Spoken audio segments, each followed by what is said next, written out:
Assalamualaikum warahmatullahi wabarakatuh. Waalaikumsalam warahmatullahi wabarakatuh. Oke, selamat datang ini di podcast kami dari kelompok 5. Perkenalkan, nama saya Muhammad Farhan Fauzi dengan angkatan 2023 NIM 100, dan ini rekan saya, ya kan? Perkenalkan, nama saya Bagas Satria Fernanda dengan NIM 2023 108. Nah, di sini kita akan membahas materi mata kuliah K3. Nah, oke, Mas Bagas, coba.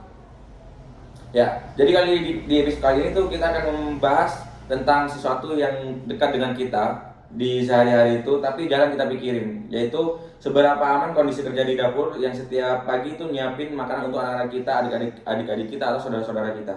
Nah, betul. Jadi kita mengambil tema mapping K3 untuk dapur MBG ini. Jadi kita langsung survei ke lokasi. Jadi kita tidak pakai data dummy. Jadi data yang kami gunakan itu secara real time sesuai situasi dan juga kondisi di lapangan.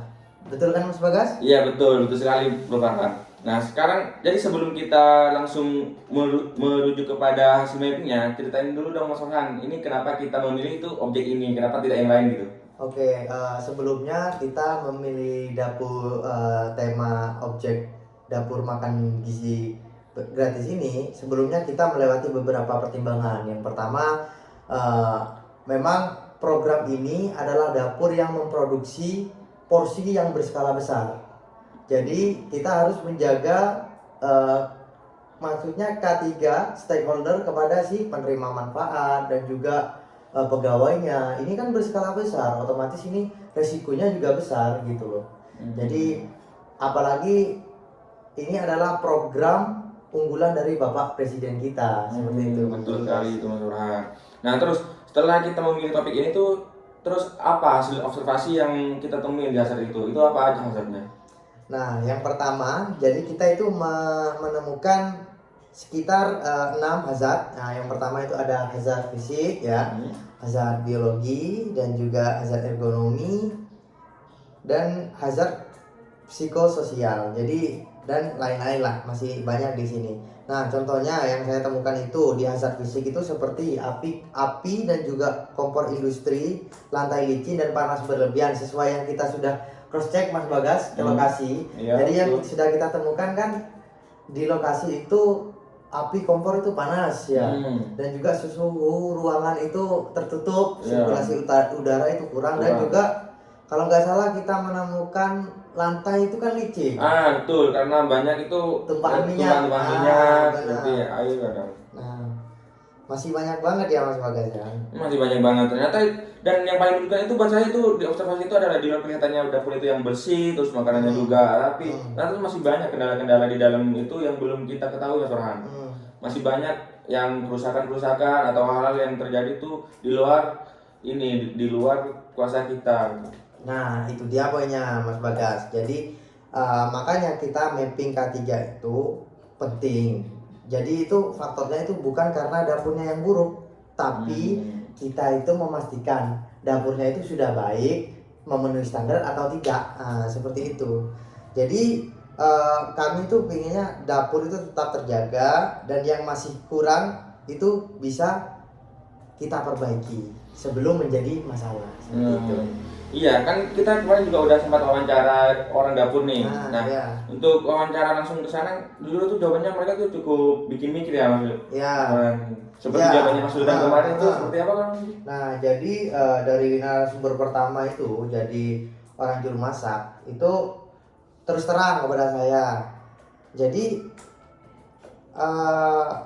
dia itu sering melepaskan apa namanya? Tanggung jawab. Bukan, sarung tangan Mas Bagas. Karena waktu memasak itu dia itu ngerasa kalau pakai sarung tangan itu kelincahnya itu kurang. Jadi padahal itu kan sarung tangan sangat penting ya untuk menjaga keselamatannya juga. Padahal kan itu kan bisa mencegah juga luka bakar. Iya, betul. Seperti itu. Jadi percikan-percikan minyak atau dan sebagainya gitu. Baik. Nah, untuk narasumber yang kedua itu yang untuk staf pembersihan bilang itu kalau pakai pakai bahan-bahan yang jenisnya itu pada lantainya, area kerjanya itu katanya sering basah. Terus yang bikin prihatin itu juga karena kalau mau aman itu tapi belum disediakan sama alat kontrolnya itu belum disediakan secara inilah ya standar nasional gitu. Nah, Standar keamanannya. jadi di sini itu kita bisa melihat dua masalah. Nah, yang pertama, yang juru masang itu, yang pertama itu sudah ada APD-nya, tapi cuma tidak digunakan. Nah, kalau untuk yang komersial ini, sementara ini dari standar BGN, Badan Gizi Nasional itu masih belum diadakan untuk APD-nya. Jadi masih standar gitu Mas Bagas, masih pakai kaos, t-shirt biasa seperti itu. Jadi sekarang ini jadi kita langsung aja ya, kita mau lihat hasil mappingnya itu di 8 zona yang kita petakan itu ada 2 zona yang ada 2 kategori yang termasuk resiko tinggi. Nah, jadi apa aja itu Mas Orhan kalau bisa dijelaskan? Jadi yang pertama yang berkategori tinggi itu di cooking area Mas Bagas. Ini karena ini yang sesuai yang hasil mapping kita ini skornya ada di angka 20, yang mana 20 ini sangat berbahaya sekali gitu, resiko Masuk tinggi ya? Nah iya benar. Nah ini karena di area cooking ini memang aktivitas yang paling padat, area dengan aktivitas yang paling padat. Jadi di sana itu ada kompor industri itu yang besar, bukan seperti kompor dapur kan, sana juga lihat sendiri kan, kompornya besar dan juga ada steamer dadang besar itu. Jadi risiko luka bakarnya itu sampai derajat 3. Jadi potensi kebakaran kalau ada kebocoran gas itu karena suhu ruangan itu sangat tinggi. Jadi otomatis potensinya, probabilitasnya itu sangat tinggi Mas Bagas. Yang kedua itu yang di boiler di gas station itu kan untuk menyimpan tabung gas. Itu kan berisiko mungkin kebakaran gas meledak atau apa gitu Mas Orhan.